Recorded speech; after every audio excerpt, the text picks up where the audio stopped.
All right, folks, we're back for the not quite year in review, but it's the last Starbase summary of 2024. I'm John. Let's watch the video and see what we can figure out is going on out at Starbase.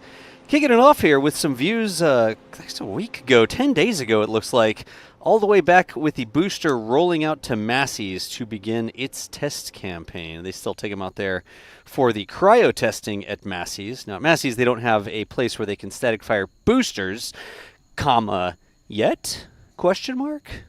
We'll see, but we know that they brought the booster over there and then did some testing with it. Back at the assembly yard, we see that they're doing some flame deflector construction for Pad B. It's that little hockey stick looking part across the bottom. Not really very interesting every time we see it there, but keeping an eye on what's going on. There's the second OLM. Work continues on it over there. And then back over this way, a hot staging ring. The holes there in the side of that piece of stainless steel both hold the entire ship on top of the booster and also let the hot exhaust gases escape when the ship lights its engines, literally while still attached or on top of the booster. That's where the exhaust from the ship goes out the sides. Here we go over to the second tower, and we've been calling this the chopstick jig, that temporary structure they're going to use to, looks like, assemble the chopsticks and attach them to the tower. This, of course, in the foreground is the first tower with its chopsticks. Looks like we've got to load a bucket. You know, sometimes the scaffolding rides in buckets like that. I wonder if that's a scaffolding bucket. There's a new chopstick lifting pin. The new design just above, you can see the little scrape things there. And there's the chopstick lifting pin socket waiting for its pin to be installed on the other side. Mary got some great close-ups of what's going on there. Here's work continuing on the orbital tank farm. We could just say that it's the tank farm. Well, it still hasn't gone to orbit. Will soon. 2025, that's a thing that's happening in 2025. Starship to orbit 2025. Write it down. That's not really that far of a stretch. That's not like a long bet or anything. There's some concrete work happening. Those massive concrete positioners, pumps, I guess you could say. More work over at Pad B. You can see some details on the chopstick jig there. This looks like weights. What? I didn't quite catch that before that went down. What was that? Well, what is this? It says it's likely a ship aft flap. Say that 10 times fast. Marked as an oversized load. Here on the side of the road, Mary getting some up-close shots of that. All wrapped up in plastic. Oh, look at this. Look. I love it when the clouds are going by in the background. What a nice lighting and shot for the booster over at Massey's. What is this, Jack? Like in a Zodiac boat on the river driving by at night? I feel like Jack's in a James Bond movie here. He gets out of the mouth of the alligator, and then the alligator closes, and they think but it's not an alligator. It's actually a mini sub made by MI6. MI6? It is MI6, isn't it? Anyways, Jack is not in a James Bond mini-sub. Jack is in the Rocket Ranch's boat, river skiff that they use to go up and down the river.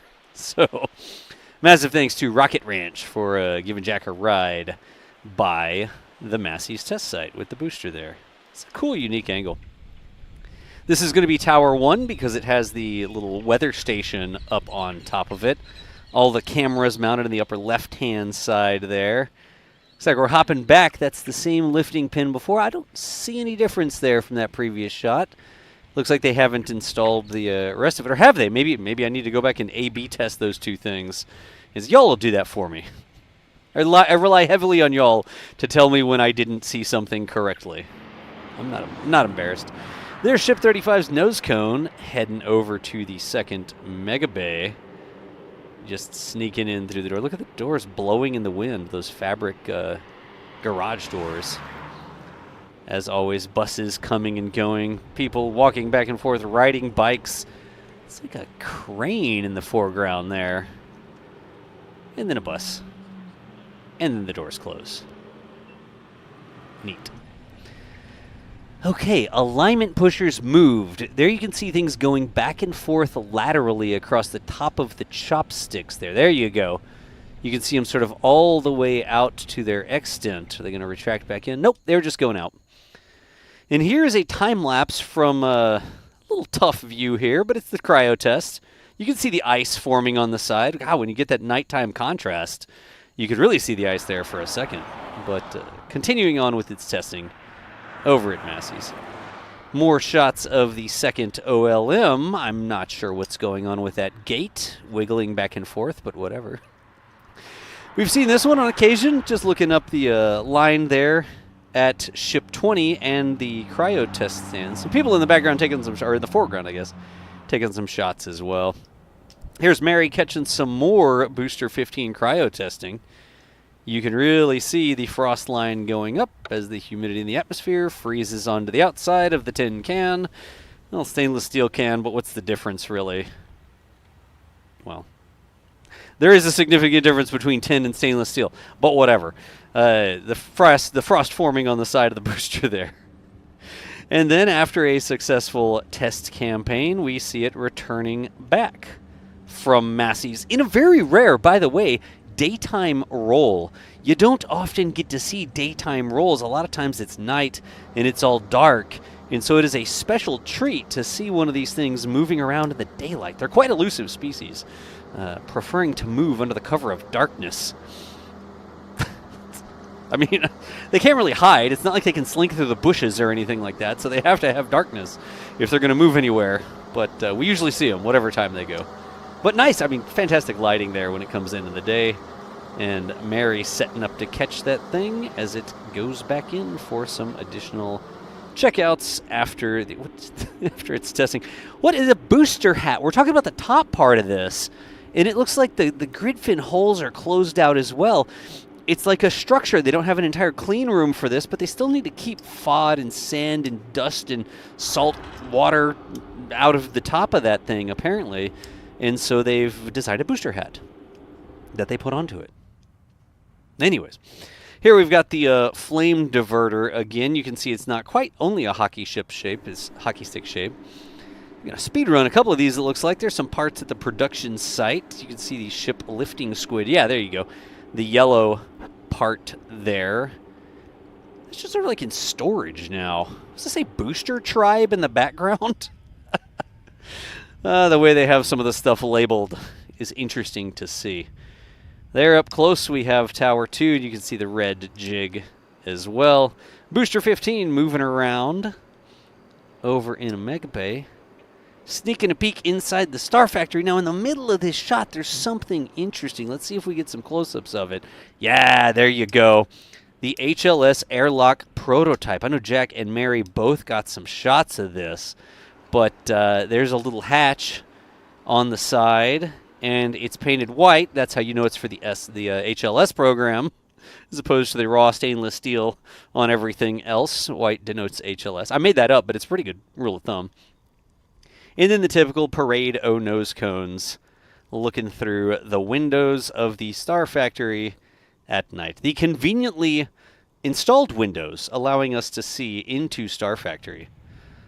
Sometimes people are like, oh, you're looking through the windows. Or maybe they don't want you to see that. And I'm like, they installed them. Like, come on, they put the windows in. What do you think? They put the windows in and then they didn't want us to see what was in there? There's other ways to get better natural light than those windows, although they are south-facing. But anyways. Moving back over to the launch mount. What are the chances I can just start saying launch mount instead of orbital launch mount? I mean, work on the launch mount continues. It doesn't really have the same ring to it. In LM, I don't think LM's going to stick. In any event, all sorts of different views here. Close-ups, videos, things getting ready. Those look like cameras. I always like seeing cameras. You know how it is. They're actually riding. That's the chopsticks carriage system they were sort of riding there. We've got a bobcat. Is there a better word for this? What is it, like a skid steer or something? A skid loader? I'd call it a bobcat. It's like a Kleenex. Like everything in that little form factor is called a bobcat, even though they're not all bobcats. Back me up on this if you've ever driven a bobcat. Got some cranes doing some work on the OLM, continuing to lift up pieces and take down pieces, and it's getting a lot of attention over there. A lot of people really wondering how this thing is going to move. It's massive. It's going to be ridiculously massive and ridiculously heavy, And seeing this thing clearly, they're not going to launch rockets from here. They're going to have to move it out to the second tower. And so how they move this thing and the clearance required to get it down the road, I foresee some removal of street signs in the future. They have to lean those street signs over so they can get that thing down the road. There's some cryopipe assemblies being moved around. Nice fiddly little details. It's cool because it's kind of containerized, right? It's like, oh, we built all this together, and then we move it as one unit. Look, we're putting it here on the truck. So we assemble this in the air conditioning, got the C channel and the control boxes, electronics, and everything, like in one unit, and then they just pick it up with a forklift, put it on a truck, and roll it to where it needs to go. That's cool. I like that. We do that with some of our boxes out at the sites. Like Dan will build them in advance, and then they're all wired up and ready to go internally. You just take them and you integrate them with the rest of the site instead of building everything from bare wire at the site itself out in the sand and heat. Neat. Grid fins moving. It's a good catch. And then we've got some work over on a quick disconnect area here as well. On the booster, it looks like. Yep, there you go. Booster transport stand rolling around. They're just closing up the last of the holes there. Yeah, look at this. It's just so fiddly. Like, imagine you have to have this automated system that connects and disconnects and reconnects those pipes. And it's not just like, oh, plug in one pipe and you're done. Plug in two pipes and you're done. I just spent a couple days fixing sinks and faucets at my mom's house. And I think they're original with the house. It's tough to get plumbing to connect and not leak when you're like under your mom's sink. Imagine having to get the plumbing to connect and not leak automatically when you're pumping cryogenic fluids through it on the launch pad, on the beach, near a hole in the ground with the sand dunes all around and around. Anyways, booster rollouts. Here it goes. By the way, while I was at Mom's house, I actually found my childhood home, right where I grew up, my lowly worm. I had a lowly worm stuffed animal as a kid, and it is still there at the house, like many of the things that were at the house when I was a kid, many years ago, like 40 years ago. But it's there. It's still there. I took a picture of it. I meant to give it to him to put at the end card of this video. Oh, jeez. Anyways, I did have the Richard Scary lowly worm. All right, folks, that's going to do it for 2024. As always, thank you for hanging out with us. Don't forget to like and subscribe or whatever, because we do 2 of these a week, unless you noticed we skipped one for Christmas. But it's the holidays. Thanks for Mary, Jack, and the Starbase Live operators for catching all that footage, and we will see you nerds later. Happy New Year, folks.